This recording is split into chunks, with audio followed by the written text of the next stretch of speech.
Mutiara Hikmah Official, menyingkap hikmah di balik sunnah.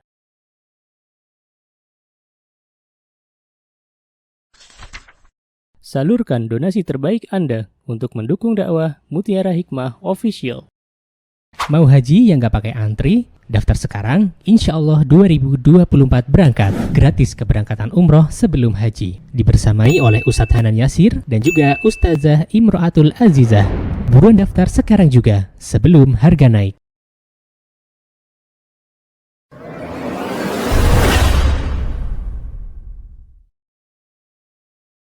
Baik, hari ini insya Allah pertemuan terakhir membahas kitab Hilya Talibul Ilm. Tidak terasa ya ibu-ibu.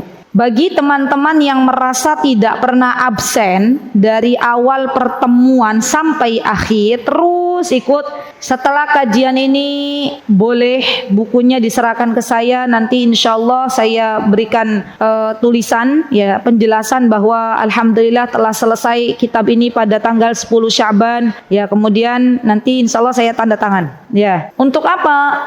Agar kita itu tahu, oh berarti saya punya amanah untuk menyampaikan. Saya sudah pernah menyelesaikan kitab ini gitu. Dan itu menjadi kebiasaan kami dulu waktu di Yaman. Kalau sudah selesai kitab ya, maka biasanya para syekhah itu bisa menawarkan kepada kami.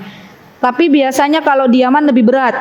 Ya kalau di Indonesia saya mensyaratkan yang nggak pernah ghiyab aja, yang nggak pernah absen. Kalau di Yaman biasanya kami tuh diminta untuk menjawab beberapa soal tanpa lihat buku. Ya, dicek sama syekhah, bener nggak kamu sudah menguasai ini buku? Jangan-jangan hadir tapi hatinya entah kemana gitu ya. Hadir tapi hanya sebatas mendengar, nggak di murojaah. Kalau nggak lulus tesnya ya nggak dapat, walaupun setiap pertemuan hadir ya. Dan insyaallah saya kira orang Indonesia kalau dadakan seperti ini wallahu a'lam ya. Jadi cukup ya menjadi persyaratan kalau hadir semuanya saja. Ya, baik. Teman-teman, ibu-ibu yang saya cintai karena Allah, tak lupa saya ucapkan jazakunallahu khairah kepada segenap tim kajian hasanah, wabil khusus kepada Ibu Uswatun yang telah memberikan kepada kita semuanya kesempatan untuk bisa duduk di majlis ilmu. Kita doakan semoga Allah Subhanahu wa taala memberikan keberkahan di dalam kehidupan segenap tim kajian hasanah, panitia tim kajian hasanah. Semoga Allah Subhanahu wa taala memberikan pasangan yang salih bagi teman-teman dari tim kajian hasanah yang belum menikah, dan semoga Allah Subhanahu wa taala memberikan keberkahan di dalam keturunannya. Amin Allahumma amin. Baik ibu-ibu, teman-teman yang saya cintai, kita hari ini insyaallah sampai di poin ke-66 terakhir. Poin ke-66 yang disebutkan oleh Syekh Bakar Abu Zaid rahimahullahu taala menjelaskan tentang apa saja hal-hal yang mesti dijauhi oleh seorang penuntut ilmu. Atau kalau di buku putih judulnya pembatal perhiasan. Maksudnya pembatal tuh ya enggak sempurna seorang penuntut ilmu kalau melakukan hal ini. Tapi saya coba buat lebih sederhana. Hal-hal yang mestinya kita jauhi dari para penuntut ilmu. Baik, qala al-muallif rahimahullahu taala, nawaqidu hadhil hilyah. Nawaqid itu jamak dari naqid. Naqid artinya pembatal, nawaqid artinya pembatal. Hadhil hilyah, hadhihi memakai hadhihi karena al-hilyah ada tak marbutonya. Jadi pembatal perhiasan maksudnya adalah pembatal adab yang telah kita pelajari. Apa pembatal adab sehingga kita tidak mencapai ilmu yang semestinya kita amalkan. Baik, kemudian Syekh mengatakan ya akhi, wahai saudariku, wahai saudaraku. Kalau ada kata ya akhi berarti itu masuk juga ya ukhti. Ya wahai saudariku, baik yang laki-laki maupun yang perempuan. Ditunjukkan kepada orang yang membaca kitabnya beliau. Berarti kita sedang diajak bicara oleh Syekh. Kemudian Syekh mengatakan wa qana Allahu wa iyyakumul atharat. Syekh mengatakan, ketahuilah wahai saudariku, semoga Allah Subhanahu wa taala melindungimu dan dirimu dari berbagai macam kesalahan-kesalahan. Poin yang ingin saya jelaskan di sini ya akhwat, sudah menjadi kebiasaan orang-orang Timur Tengah itu mendoakan saudaranya. Lihat, Syekh sebelum menjelaskan pembahasan pembatal perhiasan atau adab yang ada di dalam kitab Hilya Talibul Ilm, beliau berusaha untuk mendoakan kita terlebih dahulu, dan itu kebiasaan yang baik ya. Akhirnya walillahilham ya, kami kecipratan ikut membiasakan mendoakan orang. Jadi kalau di Yaman terutama ya ibu-ibu yang kami pernah tinggal di dalamnya 6 tahun, itu kalau kita mau safar ya, misalnya izin ke tetangga, atau kita mau memberi sesuatu apapun, misalnya kita jumpa sama tetangga kita atau dengan guru kita, itu panjang banget doanya. Ya, kalau kita melakukan kebaikan atau apa, doanya ya Allah tanpa kita minta tuh. Allah yahfaduki wa yar'ak, terus fi amanillah, Allah yahfaduki, Allah yu'tikil afiyah, salamah, Masya Allah, panjang ya, Masya Allah. Baik, nah, dan kebiasaan ini sebenarnya teman-teman, kebiasaan mendoakan orang lain tuh bukan hanya milik orang Arab, bukan hanya milik orang Timur Tengah, tapi milik kita semuanya, orang-orang Muslim ya. Kita sebagai orang Islam itu bersaudara. Maka di antara kewajiban kita kepada saudara kita adalah mendoakan kebaikan. Ya, hanya di Indonesia itu terkadang kalau kita ujuk-ujuk doain saudara kita, biasanya aneh napa aneh. Wah, ini ada apa-apa ini ya. Biasanya nggak doain kok ikut doain gitu ya misalnya. Belum ada budaya untuk saling mendoakan saudaranya. Jadi kalau teman-teman pengen gimana ya Ustazah, kalau lisan saya tuh biar gampang doain, ya udah teman-teman tinggal di Madinah atau di Mekah ya, pakai visa ziarah, itu kan sekarang 3 bulan. Teman-teman kalau dulu visa ziarah tuh 1 bulan, sekarang 3 bulan. Teman-teman umrah, habis umrah duduk di sana 2,5 bulan, atau mau dihabiskan juga boleh 3 bulan kurang sehari gitu ya. Bergaul dengan mereka, insya Allah pulang ke Indonesia bahasanya sudah bagus, bahasa Arabnya. Iya Ustazah, iya. Di Indonesia kadang orang belajar bahasa Arab pada tahunan atau bertahun-tahun tapi nggak bisa-bisa. Kenapa? Karena apa? Karena nggak langsung dipraktekkan. Nggih mboten? Iya. Tapi kalau misalnya di sana teman-teman praktek langsung, mau salah mau apa juga enggak apa-apa, mau pakai gerakan terlebih dahulu pakai bahasa isyarat juga enggak apa-apa. Yang jelaskan kita akhirnya sering dengar, apalagi nanti teman-teman jadi mustami'ah baik di Masjidil Haram maupun di Masjid Nabawi itu ada mustami'ah untuk orang-orang yang ziarah. Nanti lambat laun insya Allah nanti bisa sendiri atas izin Allah Subhanahu wa ta'ala. Jadi berdoa ya akhwat, berdoa sama Allah agar diberikan kesempatan untuk tinggal di sana. Kemarin saya ketemu sama, bukan kemarin, awal-awal anak saya mengisi di Masjid Al-Muhsinin, Jamilur Rahman, itu ada ibu-ibu mendatangi saya. Ya, sebelum saya ngisi kajian bilang ini, Ustazah, masih ingat nggak saya? Ibu Fulanah katanya. Saya lupa siapa ya Bu, ngapunten gitu ya. Kan benar-benar siapa gitu, tapi beliau tuh ana loh yang dulu pernah jemput Ustazah sekali ke kajian Wingko katanya gitu. Oh iya Bu, nggih. Saya ingat sekarang gitu ya, ingat pernah dijemput sekali. Sekarang saya udah nggak di Indonesia lagi katanya. Masya Allah. Di mana Bu? Di Madinah. Masya Allah, udah duluan ke Madinah. Masya Allah.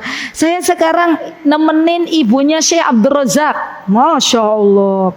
Terus beliau cerita tuh, katanya ini doa saya Ustazah, waktu umrah saya berdoa, ya Allah berikanlah saya kesempatan untuk tinggal 2 tahun. Itu tanggung banget doa ya. Jadi kalau berdoa jangan pakai 2 tahun, 3 tahun, selawase. Iya.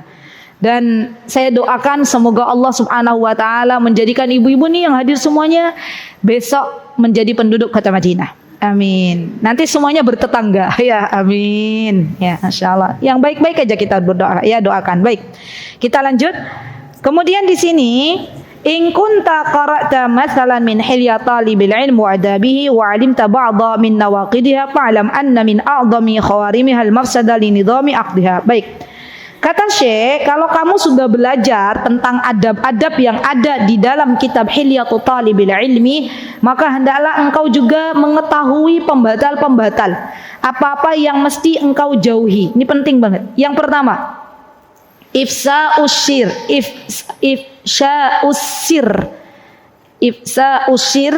Ini seorang penuntut ilmu tidak boleh yang namanya menyebarkan rahasia. Apalagi emak-emak. Ya. Emak-emak ini kadang terjebak dalam sebuah berita yang akhirnya tidak disadari menyebarkan rahasia. Jeng, tolong ya Jeng, jangan dikasih tahu siapa-siapa, rahasia, gitu ya. Terus dia ketemu temennya, tahu nggak? Dia itu, ya kemarin fulana tuh bilang ke saya gini-gini, tapi kamu jangan dikasih tahu ya ke orang lain, rahasia, ya. Dan semuanya pada bilang, akhirnya si fulana dengar, loh, kok beritanya udah tersebar? Padahal saya ngasih tahu satu orang, gitu ya. Dari satu orang ke satu orang ke satu orang ke satu orang akhirnya tersebar. Maka Masya Allah ya teman-teman, kita itu kalau diberikan rahasia, semoga Allah menjadikan kita semuanya orang-orang yang pandai menjaga rahasia. Siapa di antara contoh sahabat yang pandai menjaga rahasia? Anas bin Malik. Anas bin Malik itu pandai menjaga rahasia. Kenapa? Karena ibunya mengajarkan untuk tidak membuka rahasia Rasulullah SAW. Jadi waktu itu Ummu Sulaim ya mendengar Anas bahwa Rasulullah SAW pernah merahasiakan sesuatu kepada Anas. Maka Ummu Sulaim wanti-wanti, ya Anas, jangan kau bilang-bilang walaupun ke ibumu. Masya Allah ya. Dan Anas nurut, enggak membuka rahasia. Baik. Yang kedua, hendaklah seorang penuntut ilmu tidak wanaqlul kalam min qaumin ila akharin. Nah, seorang penuntut ilmu itu jangan memperbanyak perkataan yang mengandung makna katanya dan katanya. Ini biasanya ciri khasnya siapa nih? Kaum laki-laki apa perempuan? Perempuan ibu? Ibu-ibu yang jawab.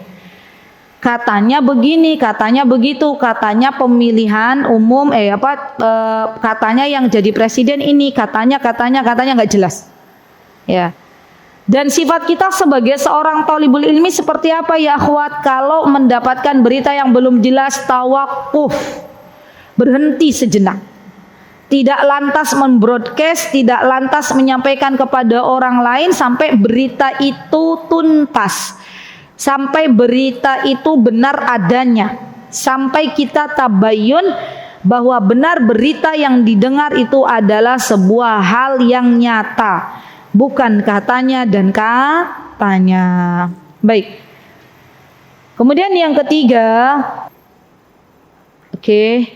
sampun. Yang ketiga adalah wassalfu wal lisana. Apa Syekh mengatakan? As-salfu wal lisana. As-salis as-salfu wal lisana. Afwan. Ini nih Syekh menjelaskan sebentar. Syekh menjelaskan secara detailnya. Termasuk yang katanya itu, ibu-ibu yang tadi melemparkan kata itu termasuk mengadu domba. Ya, di sini ada Syekh mengatakan ats-tsani naqlul kalami min qaumin ila akhirin wa hadhihi hiya namimah. Wa qad qala Nabi SAW la yadkhulul jannata qattatun. Tidaklah masuk surga orang yang hobinya mengadu domba. Ada fulana dan fulana berteman, dia enggak suka. Dia bilang ke fulana A, kamu tahu enggak fulana B itu katanya kemarin bilang ke saya begini. Kemudian datang ke B, B tahu nggak fulana A kemarin ngomongin kamu depan saya, katanya dia begini. Akhirnya dua orang ini yang awalnya bersahabat, karena ada pihak ketiga yang ngompor-ngomporin jadinya tidak bersahabat. Inilah yang disebut dengan namimah. Ya. Dan banyak namimah ini terjadi pada orang-orang yang belum berilmu. Bahkan sebagian orang berilmu juga terjatuh pada bab namimah. Ya, tapi insya Allah saya yakin orang berilmu tidak sebanyak orang-orang di luar sana. ibu-ibu yang belum berilmu kan ini sudah menjadi kebiasaan kan. Mereka biasanya kadang secara tidak disadari mereka ngomongin orang, tapi tujuan utamanya adalah untuk mencerai-beraikan sebuah persahabatan yang telah dijalin oleh dua orang ini. Ya, jadi hati-hati. Baik. Kemudian yang kedua, teman-teman, masalah namimah ini kata Syekh, Rasulullah SAW pernah melewati dua kubur. Marra sallallahu alaihi wasallam biqabraini yu'adziban, dan dua orang yang berada di kubur ini sedang diazab oleh Allah Subhanahu wa taala.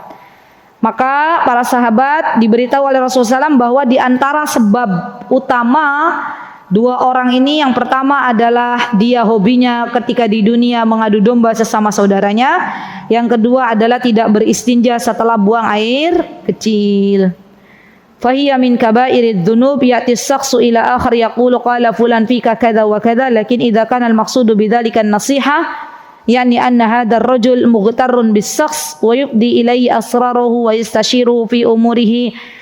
Wajah insan wa qala ya fulan ana ra'aituka tubdi sirraka ila fulan wa tathiqu bihi war rajul laysa wa rajul yufsi kullama taqul fa hadhihi nasihah. Kecuali katanya Syekh, kecuali min bab nasihah. Gini loh Bu, misal contoh. Kita pernah lihat orang fulana, dia tuh punya sifat yang jelek. Sifatnya tuh suka memfitnah, suka jelek lah. Maka kita memberitahukan orang lain tentang sifat buruk fulana agar orang lain tidak terkena mafsadahnya fulana. Itu boleh. Paham dah ibu-ibu? Jadi bukan membongkar aib, tapi kita menginginkan saudara kita tidak terjatuh ke dalam dosa yang biasa dilakukan oleh fulan. Maka kata sebagian ulama boleh, ya. Dan hendaklah kita memberikan nasihat kepada orang yang bermaksiat kepada Allah Subhanahu wa taala. Baik, al-thalits as-salfu wal lisana as-salaf yakni at-tashaddud fi syai' wa 'adamul lin. Apa arti salaf? Salaf itu terlalu keras. Nggak ada kelembutan dalam dirinya. Seorang penuntut ilmu itu harusnya punya sikap rahmah, punya sikap berkasih sayang, punya sikap lin. Apa itu lin? Lin itu lemah lembut. Ya. Jadi tidak diperkenankan bagi seorang penuntut ilmu memiliki sifat egois, memiliki sifat keras, tidak mau mengalah, tidak mau meminta maaf, terlalu saklek misalnya, itu nggak boleh. Ya. Maka di sini Syekh mengatakan wala bihalihi bal huwa salfun. Ya. Jadi salfun itu adalah orang yang memiliki watak terlalu egois, terlalu keras. Sampai akhirnya ya keberadaannya itu membuat orang lain takut untuk mempelajari Islam. Ya. Dan itu terjadi ya akhwat. Ya, banyak para penuntut ilmu ketika melihat orang yang bermaksiat langsung menjas, kamu itu ya kenapa begini-begini berarti kamu itu keluar dari Islam misalnya ya. Kenapa kamu begini-begini berarti kamu itu jauh dari Allah. Itu kan sifat yang sangat keras, ya. Cobalah bersifat lin. Sebelum menasehati kita berikan hadiah dulu, kita sapa dulu bagaimana kabarnya, semoga Allah Subhanahu wa taala memberikan penjagaan untukmu, kan lebih enak. Iya enggak teman-teman? Teman-teman lebih suka mana ketika diberikan nasihat oleh orang yang wataknya keras, yang kalau ngomong dar gitu ya, atau orang yang kalau menasihati itu dengan lembut? Lebih suka mana? Dengan lembut. Sama ya, orang lain pun demikian. Jadi saya mewanti-wanti kepada para ibu-ibu ya, ketika menasehati jangan terlalu keras. Kalaupun kita sudah menasehati tapi dia belum berubah, maka kita doakan semoga Allah memberikan hidayah. Ya.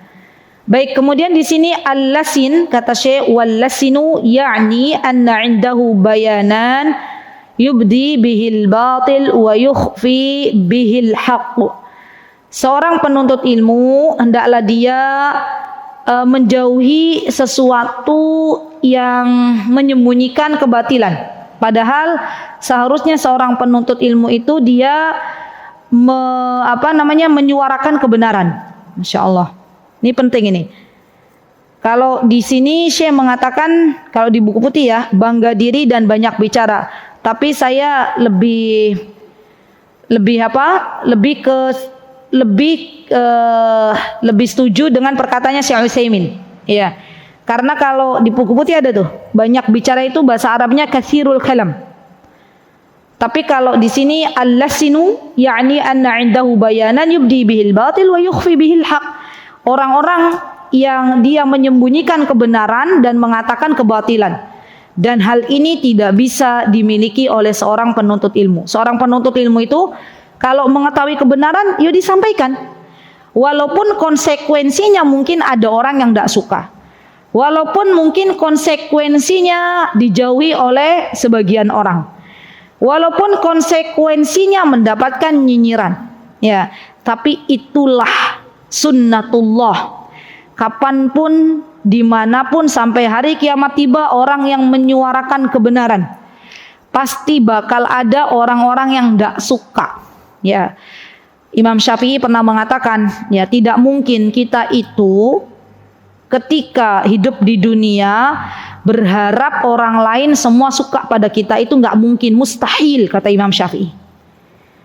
Biar kita nggak capek hidup kita, maka teman-teman jangan pernah kita berharap kepada manusia, jangan pernah kita berharap kepada makhluknya Allah, tapi berharaplah kepada Allah. Kalau Allah itu sudah cinta kepada hambanya, maka Allah akan buat sesama hamba itu saling mencintai. Kalau Allah sudah suka dengan fulana, maka Allah akan kabarkan kepada seluruh penduduk langit bahwa Allah mencintai fulana. Dan Allah akan mengetukkan di setiap hati hambanya untuk mencintai fulana.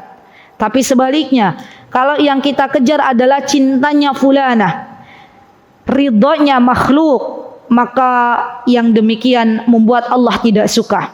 Dan akhirnya kita mendapatkan kekecewaan demi kekecewaan di dunia ini. Ya. Jadi sekali lagi teman-teman, di antara yang perlu dijauhi oleh seorang penuntut ilmu adalah menyembunyikan kebenaran. Ya, yang disebut dengan al-lasinu. Wasalfu, dan hendaklah seorang penuntut ilmu tidak terlalu keras. Oh iya, saya izin menyampaikan gini loh ibu-ibu. Saya berbaik sangka kepada mbak-mbak, ibu-ibu yang hadir dalam kajian offline maupun online. Suatu hari kelak Allah akan menjadikan kalian semuanya, antuna semuanya, seorang da'iyah yang kelak akan menyampaikan kebenaran. Maka saya berpesan, ya, kalau kita menyampaikan kebenaran, menyampaikan nasihat, menyampaikan ilmu Allah, tolong dilihat audiennya, dilihat siapa yang ada di depan kita.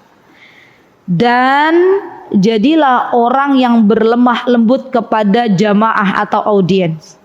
Ya, kalau misalnya yang kita hadapi adalah orang-orang awam, ya orang-orang yang baru ngaji, ya jangan sampai kita langsung pembahasannya berat. Yang ringan-ringan dulu, perbaiki dulu masalah tauhidnya, perbaiki dulu imannya kepada Allah, baru nanti bertahap. Ya. Rasulullah SAW ketika beliau mengutus Mu'ad bin Jabal ke Yaman, maka Rasulullah SAW pun mengingatkan Mu'ad, ya Mu'ad, ya, engkau akan jumpa dengan ahlul kitab. Maka yang pertama kali engkau harus lakukan adalah mengenalkan Allah kepada mereka. Ya, jadikan mereka itu gimana caranya mengenal Allah. Kalau mereka sudah mengenal Allah, ajarkan salat. Kalau mereka sudah salat, ajarkan zakat. Bertahap, berproses. Gak ujuk-ujuk baru datang mengisi kajian di hari itu semuanya pengen disampaikan. Ya. Dan teman-teman, saya sampaikan juga kalau teman-teman mau berdakwah, ya di antara strategi agar dakwah kita itu diterima oleh Allah Subhanahu wa taala, maka doakan para jamaah. Doakan audien kita, doakan orang yang akan kita nasihati, semoga Allah membukakan pintu hidayah. Dan ini penting. Kadang orang itu menyandarkan kekuatan pada ucapan, perkataan yang disampaikan, tidak menyandarkan kepada Allah. Padahal jelas yang memegang hati seseorang itu adalah Allah. Ya. Dan rasa yang dirasakan oleh para hadirin itu akan berbeda ketika seorang guru mendoakan muridnya terlebih dahulu dengan seorang guru yang hanya mengandalkan keilmuan atau penyampaian materi semata. Itu berbeda, pasti. Ya. Orang menuntut ilmu saja, kalau niatnya karena Allah, rasanya tuh beda, teman-teman. Yakinlah. Ketika orang menuntut ilmu, datang ke kajian niatnya untuk menghilangkan kebodohan, untuk mengamalkan ilmu itu sendiri, untuk menjadi orang yang lebih khasyah, lebih takut kepada Allah, maka ketika datang ke kajian dia khusyuk. Hatinya ada di dalam ruangan ini. Tapi kalau dia niat bukan karena Allah, maka Allah akan menjadikan ketika ia hadir dalam kajian tidak fokus, ya, kemana-mana pikirannya. Ya, baik. Kemudian yang keempat adalah hendaklah seorang penuntut ilmu menjauhi yang namanya banyak bercanda, kasratul mazah atau kasratul mizah. Kemudian Syekh mengatakan di sini, apa kata Syekh? Saya mengatakan rabi'an kasratul mizah lam yakul al-mizah li'anna al-mizah fil kalami kal milhi fit ta'am. Kata Syekh, kenapa Syekh mengatakan janganlah memperbanyak bercanda, tapi tidak menulis jangan bercanda? Karena kadang bercanda itu dibutuhkan, gitu loh. Sebagaimana makanan kalau nggak ada garam, yo hambar. Nah, sama ketika kita hidup di dunia, kadang kita juga butuh bercanda. Dan sebaik-baik bercanda adalah bercandanya suami istri. Ya, gombal-gombalannya suami istri.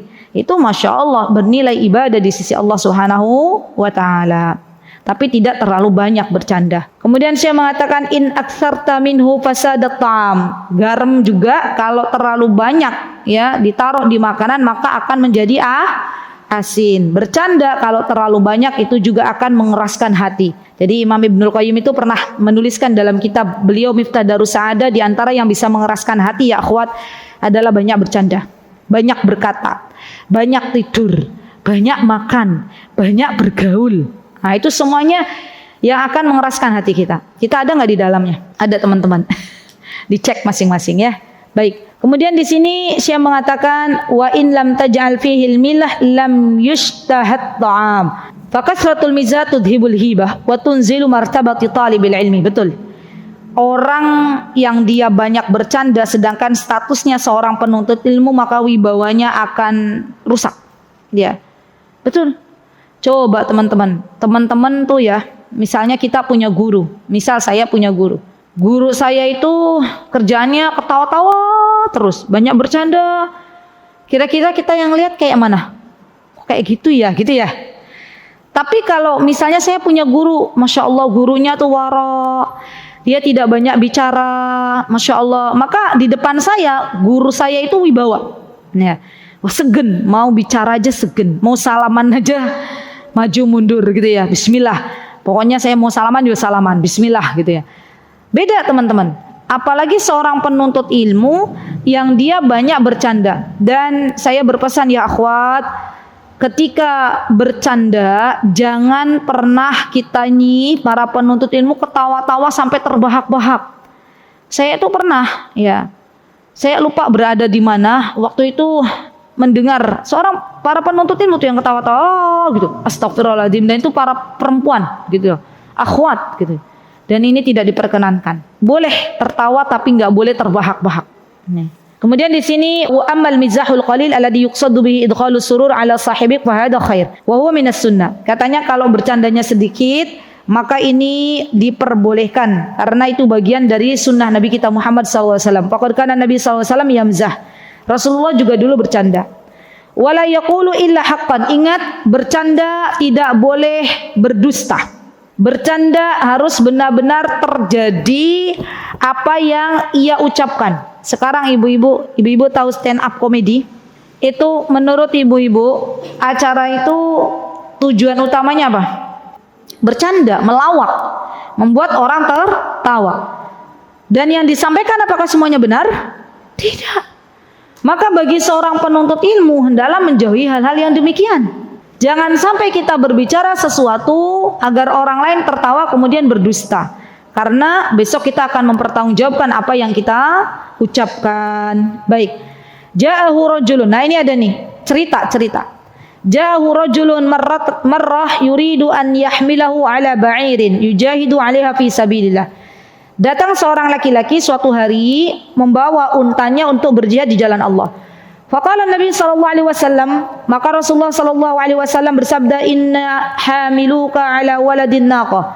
Ar-rajul qala fi nafsi kaifa yahmilunahu ala waladin naqah? Waladun naqah yani as-saghir. Faqala Nabi sallallahu alaihi wasallam, wa hal talidul ibil illa an-nuq? Fasurriya 'anil rajuli. Hadza mizah walakinnahu haqq wa kana Nabi sallallahu alaihi wasallam yamzah wa la yaqulu illa haqqan. Wa ma'a dzalika kana mizahuhu qalilan. Kemudian laki-laki ini teman-teman dibercandain sama Rasulullah SAW. Apa kata beliau, wahai laki-laki, apakah engkau sudi ketika yang membawamu adalah unta yang saghir, unta yang kecil? Maka kata laki-laki ini, kok bisa unta kecil?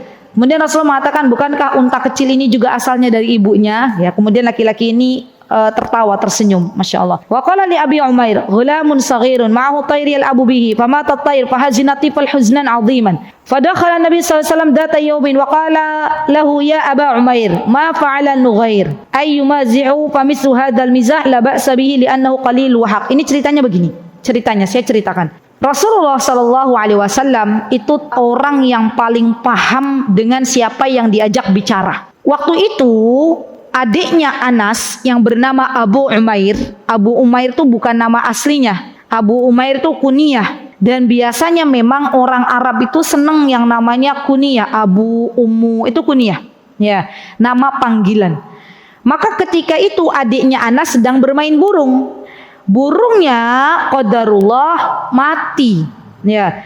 Dan Rasulullah SAW berusaha menghibur adiknya Anas dan teman-teman yang ada di sekitarnya. Maka Rasulullah SAW mengatakan, apa yang terjadi pada burungmu? Ya, menghibur. Dan itu diperbolehkan. Masya Allah. Kemudian ya akhwat, di sini Syekh mengatakan, amma an takuna kulla kalima mizahan fahadha la yaliqu birrajulil aqil.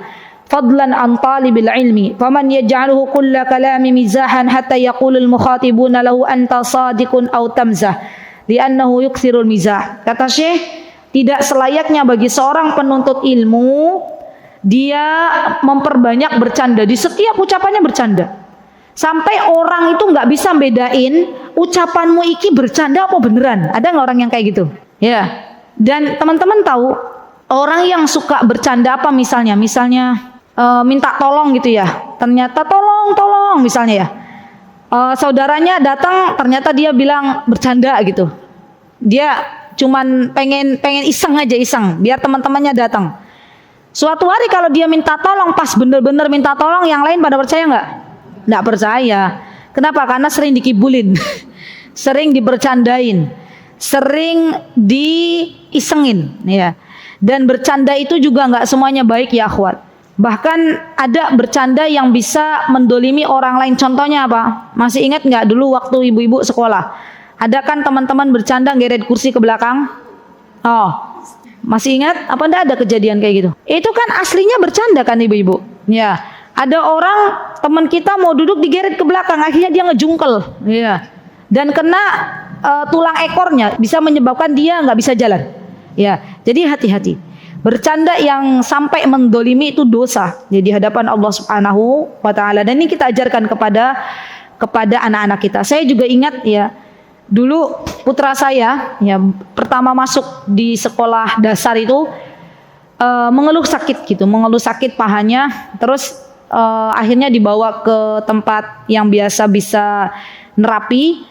Diketahui engselnya papanya itu berubah gitu loh, bukan di relnya, keluar dari rel. Ya, padahal masih kecil ya, tapi dia merasa sakit banget. Dibenari, alhamdulillah. Terus saya mencoba bertanya, "Kenapa, Mas?" Katanya bercanda sama teman-temannya di sliding. Tahu sliding, Bu? Dijegal ya. Ya itulah di sliding, akhirnya kan jatuh tuh anak, ya. Sejak kejadian itu saya lapor, padahal saya nggak biasanya lapor. Pokoknya kalau ada apa-apa yang sampai nggak sampai separah itu nggak lapor. Saya bilang ke ustazah yang pengampu wali kelasnya, saya bilang, "Ustazah, afwan, kemarin kejadian anak saya itu begini. Ini kalau melalui medis ini terapinya lama banget gitu. Karena sudah keluar dari engselnya gitu. Dan ini mohon dengan sangat anak-anak tolong diworo-woro, jangan ada yang sliding-slidingan. Sudah cukup putra saya aja." Alhamdulillah ibu-ibu, berarti ada hikmahnya itu ya. Putra saya kena itu ada hikmahnya. Akhirnya dari peristiwa itu sudah nggak ada lagi sliding-slidingan. Alhamdulillah.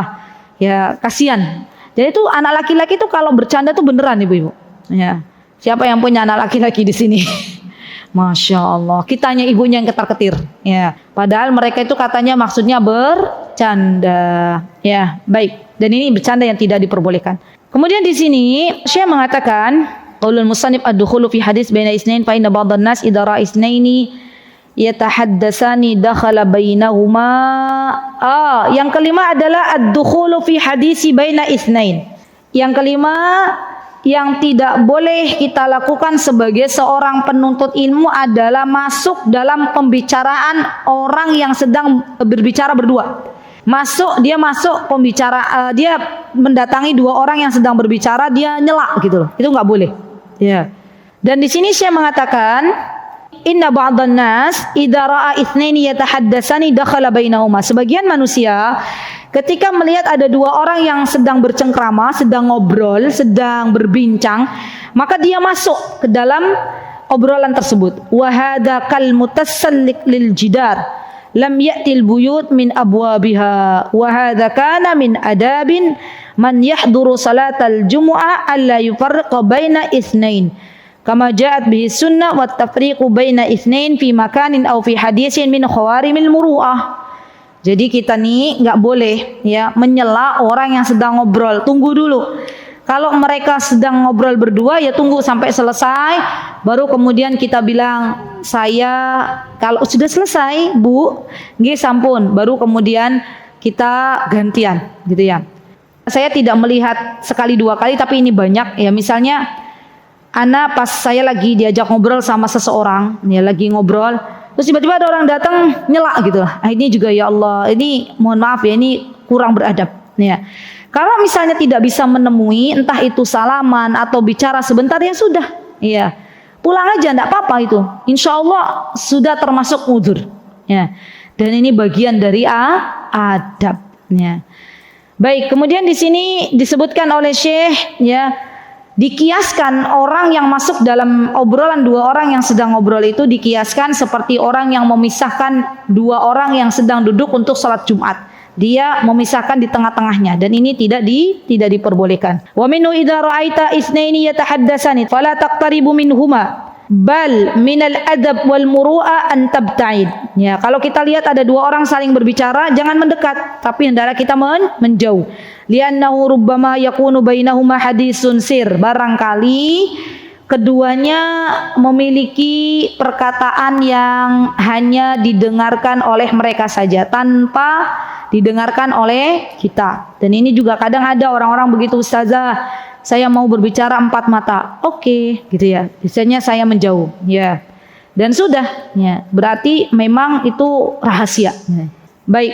Kemudian Syekh mengatakan wa yakhjilani an yaqula laka ibta'id, ya, maka menjauh. Kemudian yang selanjutnya ya akhwat, Syekh menyebutkan di antara yang perlu dihindari oleh seorang penuntut ilmu. Nah, ini nih. Kadang banyak nih yang masuk ke dalamnya. Yakni al-hiqd. Al-hiqd itu hasad. Ya, hasad itu tidak diperbolehkan. Nanti ada namanya ghibthah. Ghibthah ini yang diperbolehkan. Ya. Maksudnya seperti apa Ustazah? Ghibthah itu kita menginginkan kebaikan dari orang lain yang mereka diberikan oleh Allah Subhanahu wa taala keutamaan dalam berilmu, dan dia menyampaikan ilmu tersebut, mengamalkan ilmu tersebut pagi malam, atau menyampaikan ilmu Al-Qur'an, maka kita boleh berandai-andai, seandainya Allah Azza wa Jalla memberikan itu kepadaku, maka saya pun ingin menjadi seperti fulana. Itu namanya ghibthah. Atau kita melihat ada orang yang suka gemar bersedekah. Allah berikan amanah harta yang banyak, ya, bersedekah di siang hari, bersedekah di malam hari, ya, suka bagi-bagi, maka kita boleh berandai-andai, ya Allah, seandainya Allah berikan kepadaku harta yang banyak, maka aku pun pengen seperti fulana, maka itu namanya ghibthah dan itu diperbolehkan. Yang tidak boleh yang seperti apa ibu-ibu? Al-hiqd. Hiqd itu hasad, yang tidak boleh. Bahkan ya orang-orang Arab tuh takut banget loh yang namanya hasad. Ibu-ibu pernah dengar nggak? Ada namanya ain. Tahu ain? Siapa yang pernah dengar ain? Pernah dengar nggak? pandangan mata jahat. Itu aslinya dari hasad. Orang hasad melihat orang lain mendapatkan kenikmatan dan ingin agar kenikmatan itu hilang dari orang yang Allah berikan kenikmatan tersebut. Itu namanya hasad. Dan ain itu ibu-ibu bisa menyebabkan seseorang akhirnya sakitnya sakit parah ya. Bahkan biasanya ciri khas ain itu dia pergi ke dokter, pergi ke medis, kata medis Anda baik-baik saja. Tapi dia merasakan di tubuhnya itu nano-nano, di tubuhnya itu ada sesuatu yang tidak baik gitu loh. Nah, biasanya ini adalah penyakit ain, terkena penyakit ain ya. Atau misalnya ada anak, dia tadinya baik-baik saja, kemudian keluar rumah ada yang memuji tanpa mengucapkan Masya Allah, tanpa mendoakan, sampai rumah malam itu jerit-jerit ya, nangis, nggak bisa tidur. Biasanya orang cowok, biasanya mereka mulai mengaitkan ini dengan sawan, dengan kena kesambet padahal sebenarnya itu kena ain ya. Jadi kita itu di Indonesia itu hidup di sebuah dunia yang penuh dengan kelenak-kelenik ya. Iya nggak ibu-ibu? Kan banyak tuh orang, anak kecil nangis ya, teriak-teriak, oh ini kena sawan, ini kesambet ini gitu. Tadi lewat mana? Kuburan ya gitu. Padahal orang mati itu nggak bisa memberikan manfaat dan mudorot. Yang memberikan manfaat dan bahaya adalah Allah ya. Jadi sebenarnya itu kena ain ya, dan ain ini aslinya adalah dari hiqd atau dari hasad.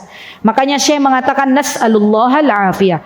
Semoga Allah Subhanahu wa taala memberikan kepada kita keselamatan, karena hiqd itu buruk sekali. Maka Syekh mengatakan al-hiqdu yakni al-karahatu, al-karahiyatu wal baghdha. Hiqd itu, hasad itu adalah diawali dengan rasa benci dan permusuhan. Fa inna ba'dan nas idza ra'a anna Allah an'ama 'ala ghairihi ni'matun haqada 'alaihi. Sebagian manusia ketika melihat ada orang lain diberikan nikmat, maka dia mulai berhasad. Bu, ada enggak ibu-ibu di Indonesia lihat tetangganya ya, sebelum Id ya, beli alat elektronik misalnya, atau beli sesuatu yang masuk ke dalam rumahnya. Ada enggak di Indonesia orang yang hasad kepada tetangga? Ada. Ada nggak di Indonesia orang yang hasad terhadap pasangan orang lain? Ada. Nggih mboten? Ada nggak di Indonesia orang yang hasad dengan harta yang dimiliki oleh orang lain? Banyak. Ya. Maka dari itu kata Syekh ya, bahwa hasad ini adalah menginginkan seseorang itu hilang nikmat yang telah Allah berikan. Lakinnahu haqidun alaihi, dia memiliki hasad kepada orang yang Allah berikan amanah. Wa ma qissatu bnu adama bi gharibati alaina. Qarraba qurbanan fatuqabbala min ahadima wa lam yutaqabbal min al-akhar. Faqala alladhi lam yutaqabbal minhu lilladhi tuqabbal minhu la aqtulannak. Kurriha wa haqada alaihi fa'adda bi hiqdahu ila adwa bi hayatihi faqala innama yataqabbaluhu Allahu minal muttaqin. Walaysat tazkiyatu li nafsi aw thana'an 'alaiha wa innama yuridu an yahutsahu 'ala taqwa. Baik. Kata Syekh, hasad yang dilakukan oleh manusia pertama kali adalah hasadnya anak yang di bumi ini, hasadnya anaknya Nabi Adam alaihissalam.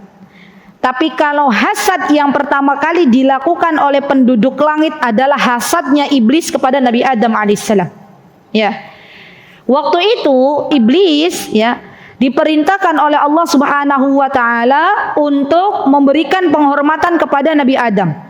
Disuruh, diperintahkan oleh Allah untuk sujud, tapi sujud di sini bukan sujud dalam rangka menyembah Nabi Adam, tapi dalam rangka memuliakan Nabi Adam. Dan iblis ya memiliki sifat sombong, sifat hasad. Enggak mau dia ya. Kemudian akhirnya iblis pun mencoba merayu Nabi Adam alaihissalam untuk keluar dari surga. Maka Allah azza wa jalla yang mentakdirkan Nabi Adam beserta istri beliau keluar dari surga dan sampailah ke bumi yang kita sekarang tempati. Nah, Syekh menceritakan tentang kisahnya putranya Nabi Adam alaihissalam yang bernama siapa ibu-ibu? Habil dan Qabil. Mereka dua-duanya adalah putranya Nabi Adam alaihissalam. Yang satu karakternya baik, yang satu karakternya buruk. Dan di sini kita bisa mengambil sebuah ibrah ibu-ibu, terkadang anak-anak itu walaupun berasal dari rahim yang sama, ya kan? Dengan bapak yang sama, tapi kadang hasilnya berbeda. Kapan itu saya dapat curhatan seorang ibu? Kalau nggak di Gresik, Surabaya. Beliau tuh curhat nangis-nangis gitu. Terus beliau bilang gini, "Ustazah, saya sedih banget.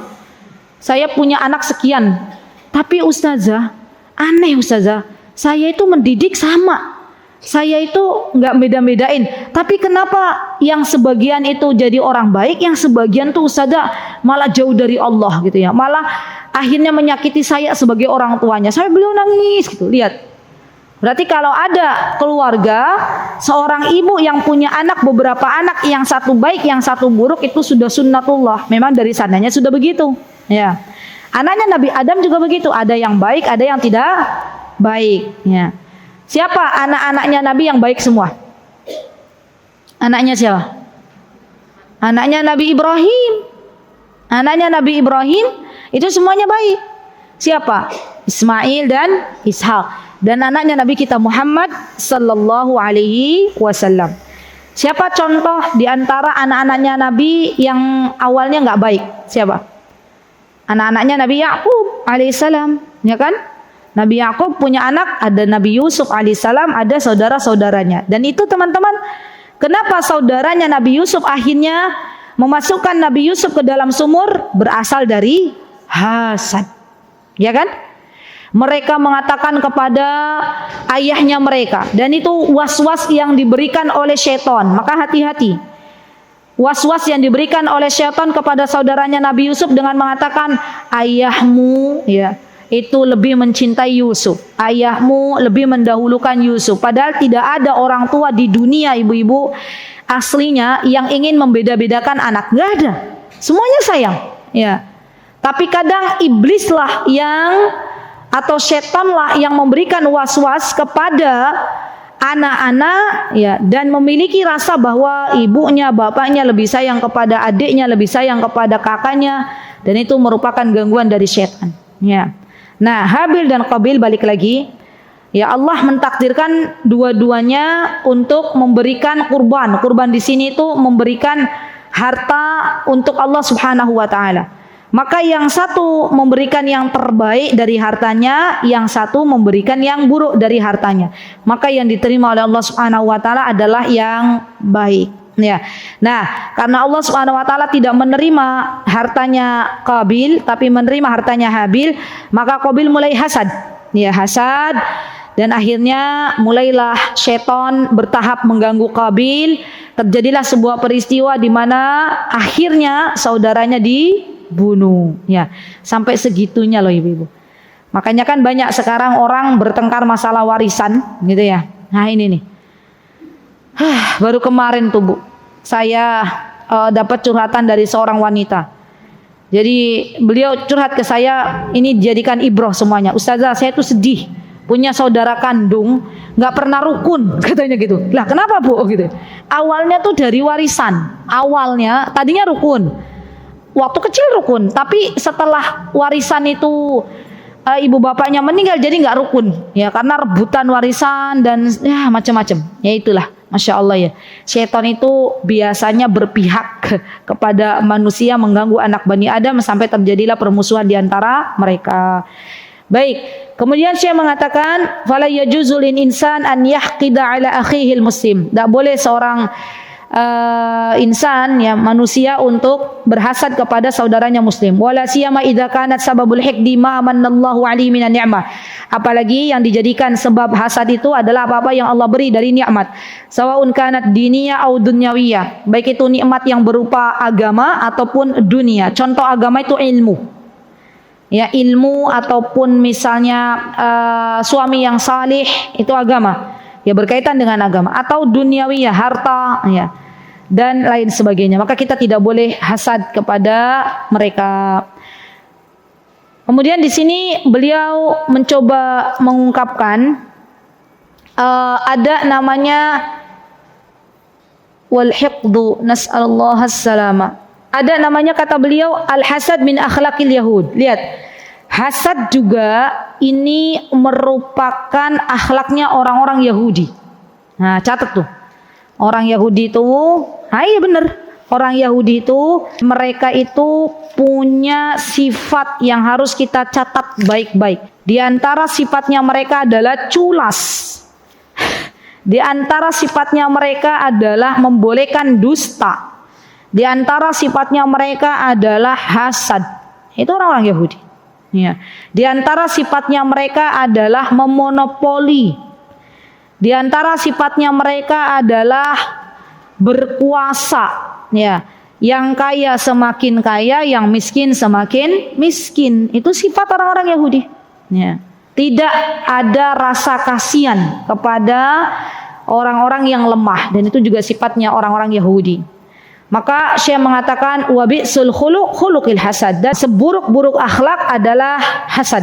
Ya, hasad itu seburuk-buruk akhlak. Baik, kenapa orang Yahudi itu, teman-teman, dijuluki memiliki karakter hasad? Karena begini ceritanya. Saya jelaskan. Dulu orang-orang Yahudi mengira bahwa nabi yang Allah Subhanahu wa taala utus ke muka bumi ini sebagai penutup para nabi adalah dari bangsanya mereka, yaitu bangsa Bani Israil. Ya, karena mereka tahu ada nabi-nabi seperti Nabi Musa alaihissalam yang memang Allah utus dari bangsanya Yahudi atau bangsanya Bani Israil. Dan mereka sudah siap-siap menerima nabi penutup para nabi. Tapi Allah Subhanahu wa taala zat yang mengetahui kebaikan untuk hambanya, Allah menjadikan nabi yang menjadi penutup para nabi dari kalangan orang Arab. Ya. Dari suku Quraisy. Dari keturunan Nabi Ismail alaihi salam. Jadi gini loh, kalau kita tarik garis atas teman-teman, Nabi Ibrahim kan punya 2 anak. Ada Nabi Ishak, ada Nabi Ismail. Nah, Nabi Ismail punya anak sampai kepada Rasulullah. Nabi Ishak itu keturunannya nanti Yahudi. Nah, mereka tidak terima ketika Allah Subhanahu wa taala menjadikan nabi penutup para nabi ini berasal dari kalangan orang Arab, berasal dari keturunannya Nabi Ismail. Maka mereka berusaha untuk melawan kepada Rasulullah sallallahu alaihi wasallam. Dan dulu terkenal di Madinah itu, sebelum Rasulullah sallallahu alaihi wasallam mendatangi kota Madinah, atau dulu namanya adalah Yathrib. Namanya Yathrib. Maka di antara penduduk asli kota Madinah adalah Yahudi. Dan orang-orang Yahudi ini ketika diperintahkan untuk tunduk kepada Rasulullah, mentaati Allah dan Rasulnya, nggak mau mereka. Dijadikanlah oleh Rasulullah SAW perjanjian damai. Ya wes, kalau kamu nggak mau masuk Islam, yuk kita bikin perjanjian. Perjanjian damai. Ya sudah, kamu silahkan dengan agamamu, kita dengan agama kita. Nih, orang Yahudi mulai muncul sifatnya, yaitu culas. Ya. Mereka mengkhianati Rasulullah SAW. Bahkan ada peristiwa orang Yahudi suatu hari mengundang Rasulullah SAW ke rumahnya, dan mereka merencanakan untuk membunuh Rasulullah SAW. Ketika Rasulullah SAW diundang oleh salah satu orang Yahudi, mereka sudah menyiapkan salah satu di antara orang Yahudi untuk naik di atas atap membawa batu besar. Yang mana batu besar itu direncanakan untuk dilempar ke kepalanya Rasulullah SAW. Namun peristiwa itu tidak akan pernah terjadi, karena Allah zat yang menjaga Rasulullah SAW. Allah mengabarkan kepada Rasulullah SAW melalui malaikat Jibril bahwa di atasmu ada batu besar yang telah disiapkan oleh orang Yahudi untuk membunuhmu. Allah Azza wa Jalla zat yang maha baik, dan Rasulullah SAW akhirnya pulang. Ya nggak jadi makan jamuannya orang Yahudi. Nah, itu orang Yahudi begitu. Sampai kapan ya akhwat orang Yahudi berlaku kejam kepada kaum muslimin? Sampai hari kiamat. Ya, makanya dalam Al-Quran itu sebenarnya sudah diwanti-wanti kita sama Allah Subhanahu Wa Taala. Apa kata Allah Subhanahu Wa Taala? Walan tarda angkal yahud walan nasara hatta tattabi'a millatahum. Orang Yahudi, orang Nasara itu nggak akan ridho dengan kamu wahai kaum muslimin sampai kalian tuh mengikuti mereka. Itu udah jelas. Ya, bukan saya yang bilang, Allah yang bilang. Saya kemarin juga jumpa tuh sama panitia kajian. Di antara mereka bilang gini, Ustazah, kami tuh ya di rumah kami tuh, di perumahan kami tuh dulu sebelum ada orang Yahudi ini masuk, adem rukun, kita tuh saling toleransi gitu ya. Tapi sejak ada orang Yahudi yang masuk ke perumahan kami, dia bikin heboh gitu ya.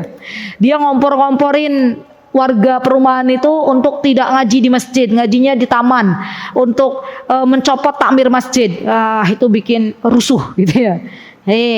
Hati-hati ibu-ibu, kalau ada di kampungnya ibu-ibu ngaku-ngaku ada orang Yahudi, lebih baik tidak tinggal di situ, karena dia bakal merusuhi orang-orang yang ada di situ. Itu sudah Allah yang telah berfirman bahwa orang Yahudi itu demikian. Ya, masya Allah. Baik, jadi gemes kalau ngobrolin Yahudi. Karena orang-orang Yahudi ini, coba lihat kenyataannya kan, berapa banyak saudara kita yang berada di Gaza akhirnya terusir dari kampung halamannya, dan mereka benar-benar mendesak ya warga Gaza untuk keluar dari kampung halamannya. Baik. Kemudian di sini disebutkan wal hasadu an yatamanna zawala ni'matallahi ala ghairihi. Kata Syekh, hasad itu adalah menginginkan seseorang ya agar dia hilang nikmat dari Allah Subhanahu wa taala. Fa yatamanna faqrahu idza an'amallahu alaihi bimalin. Dia mengharapkan agar orang lain fakir ketika Allah memberikan kepadanya harta. Wa nisyanuhu wa jahilhu idza an'amallahu bi'ilmin. Dan dia mengharapkan agar orang yang berilmu itu lupa, agar orang yang berilmu itu hilang apa yang telah Allah berikan dari ilmunya. Nah itu tuh orang yang itu namanya hasad. Tapi kalau ghibta, dia berandai-andai, kalau seandainya saya menjadi seperti fulana yang berilmu ya. Tapi kalau hasad, dia mengharapkan keburukan dari orang lain. Baik, kemudian di sini Syekh mengatakan wa faqda auladihi wa aqra zaujatihi idza kana manallahu aulad bi auladin ma asbah dzalik. Atau dia mengharapkan ya orang lain yang diberikan karunia anak-anak, dia mengharapkan anaknya ada yang meninggal, ya anaknya orang lain. Atau dia mengharapkan adanya dua orang yang sedang yang rukun dalam rumah tangga, dia mengharapkan keduanya bercerai. Ya. Intinya hasad itu mengharapkan orang lain agar nikmat yang Allah berikan kepada orang itu dicabut oleh Allah Subhanahu wa taala. Wa qala Syekhul Islam rahimahullahu taala al-hasadu karahatu ni'matallahi ala ghairihi. Syekhul Islam yang dimaksud adalah Syekhul Islam Ibnu Taimiyah. Beliau mengatakan hasad itu adalah membenci kenikmatan yang Allah berikan kepada orang lain. Ya'ni la yatamanna zawalaha lakinna yakrahu minnatullahi ala hadhil insan bi hadhihi ni'mah. Wa amma law tamanna an yarzuqahu Allahu mithlaha falaysa hadha minal hasad bal hadha minal ghibthah. Ada tuh Syekh jelaskan.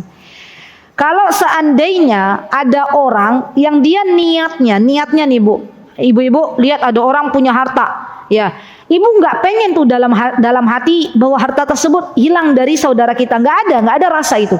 Tapi cuman pengen kalau Allah kasih dia harta seperti saudaranya yang dikasih harta oleh Allah, maka dia pun pengen bersedekah. Ada nggak orang seperti itu? Banyak. Maka itu disebut ghibthah. Tapi kalau ada orang pengen agar Allah Azza wa Jalla mencabut nikmatnya dari orang lain, maka itu yang namanya hasad. Jadi ini bedanya. Ya. Baik. Allati asyara ilaiha Nabi sallallahu alaihi wasallam yaqul la hasad illa fitnatin. Tidaklah hasad kepada dua kelompok yang tadi saya sebutkan. Wal hasadu mudarrahu katsiratun tasilu ila 13 mudarrah. Masya Allah. Oh, ini banyak banget nih teman-teman. Sampai Syekh mengatakan ada 13 poin kalau kita membahas masalah hasad. Nanti teman-teman baca sendiri aja. Tapi ada nggak di buku putih? Nggak ada di buku putih. Intinya bahaya, di syarah ada ya. Bahaya hasad itu banyak sekali. Ya termasuk diantaranya min kabairid dunub, termasuk dari dosa. Ya, hasad itu adalah dosa besar. Termasuk diantaranya adalah akhlaknya orang Yahudi. Ya, baik. Yang selanjutnya adalah berprasangka buruk. Ini nih, seorang penuntut ilmu hendaklah menjauhi yang namanya berprasangka buruk. Saya mengatakan su'udzan ma'nahu an yadhunna bi ghairihi dhannan sayyi'an. Yang dimaksud prasangka buruk adalah dia berprasangka ya sesuatu yang tidak baik kepada saudaranya. Mislu an yaqul lam yatasaddaqu hada illa riya'an. Lam yulqi hadha talibu su'al illa riya'an liyu'raf annahu talibun wa fahim. Misalnya kita melihat ada seorang penuntut ilmu bertanya, ada seorang penuntut ilmu menjawab pertanyaan dari gurunya, maka kemudian timbul dalam hati kita, fulanah itu sebenarnya cuma pengen dilihat sama orang lain, dia orang yang pintar. Itu penyakit hati, teman-teman. Betul. Orang yang suudzon kepada orangnya tuh besar, maka hatinya nggak pernah tenang. Yakin, tenang tuh bener gitu ya. Karena dia tuh hatinya kotor, apa-apa miring aja, apa-apa pikirannya negatif thinking ke orang lain. Dan itu habislah, ya, waktunya dia habis untuk memikirkan orang lain. Wa kana al-munafiquna idza ata al-mutasaddiq minal mu'minina bis-sadaqah in kanat katsira qalu muri'an wa in kanat qalila qalu innallaha ghaniyyun an sadaqatin hadha kama qala anhum alladhina yalmizuna al-mutawwi'ina minal mu'minina fis-sadaqati walladhina la yajiduna illa juddahum fayaskharuna minhum sakhirallahu minhum wa lahum 'adzabun alim. Wa iyyaka wasu'udzan biman dhahiral adalah. Orang-orang munafik, teman-teman, ini punya sifat sukanya suudzon kepada kaum muslimin. Ya, jadi sifat, kalau tadi kan hasad itu sifatnya orang Yahudi. Kalau buruk sangka itu sifatnya orang munafik. Ya, orang munafik tuh selalu aja berburuk sangka kepada orang-orang beriman. Ya. Ibu-ibu, lebih parah mana, orang munafik atau orang Yahudi? Atau orang Nasrani? Lebih menakutkan mana? Orang munafik atau orang Yahudi atau orang Nasrani? Munafik. Betul. Kalau orang Yahudi dia jelas ngaku orang Yahudi. Orang Nasrani ngaku dia orang Nasrani. Orang munafik dia berada dalam semut kaum muslimin, berada dalam barisan kaum muslimin. Dia nusuk dari belakang. Dan ini mengerikan. Apa bahasanya yang berbulu domba itu? Musang berbulu domba. Artinya munafik kan? Itulah. Jadi nggak boleh kita memiliki sifat munafik. Jadi gimana Ustazah kalau sikap kita terhadap orang-orang beriman, ya hendaklah berbaik sangka kepada mereka. Dahulukan berbaik sangka sebelum berburuk sangka. Baik, kemudian di sini yang ke-9 sebelum ke-10 wa mujalasatul mubtadi'ah. Baik, yang tidak boleh, yang hendaklah dijauhi oleh seorang penuntut ilmu adalah duduk di majlisnya orang-orang yang suka berbuat kebid'ahan. Orang yang suka berbuat apa-apa yang dibuat-buat dalam hal agama. Orang yang hobinya itu membuat hal-hal baru dalam agama. Jadi hati-hati. Kalau kita duduk dengan orang-orang yang hobinya membuat hal-hal yang baru dalam agama, pasti lambat laun kita ikut, gitu ya. Hati-hati. Komunitas itu menentukan agama kita. Betul. Zaman sekarang itu mau pilih komunitas, pilih yang baik. Kalau mau pilih teman, pilih yang baik. Dilihat dari apanya? Dari agamanya. Ya.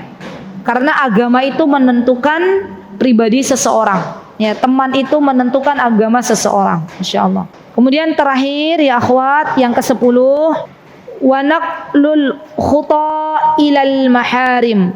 Di sini apa kata Syekh? Mimma yakhrimu hadhihi al-hilya naqlal khuta ilal maharim, yakni an yamshi al-insan ilal muharramat fa inna hadha min khawarim hadhihi al-hilya. Betul. Yang ke-10 adalah mendekati sesuatu yang diharamkan oleh Allah Subhanahu wa taala. Jadi seorang penuntut ilmu kalau tahu itu adalah riba, jauhi. Kalau tahu bahwa itu adalah minuman keras, jauhi. Kalau tahu itu adalah pintu-pintu yang mengarah kepada zina, perbuatan zina, jauhi. Kalau tahu bahwa itu adalah pintu-pintu yang mengarah kepada kedzaliman, jauhi. Ya, sesuatu yang Allah Subhanahu wa taala telah larang dari berbagai macam larangan, maka hendaklah kita jauhi. Ya, Masya Allah. Jadi terakhir adalah menjauhi apa-apa yang dilarang oleh Allah Subhanahu wa taala, jangan mendekati sesuatu yang di situ banyak sekali ya orang-orang berbuat kemaksiatan, orang-orang berbuat dosa besar. Dan hati-hati ya teman-teman, untuk masalah riba ini tolong diperhatikan. Kalau hidup kita nggak mau runtuh, hidup kita nggak mau hancur, jauhi riba. Ya. Riba itu sekarang sudah mulai dipoles dengan sesuatu yang indah-indah. Ya. Bagaimana caranya agar kita tidak terjatuh ke dalam riba? Berilmulah. Ya, punyai ilmu.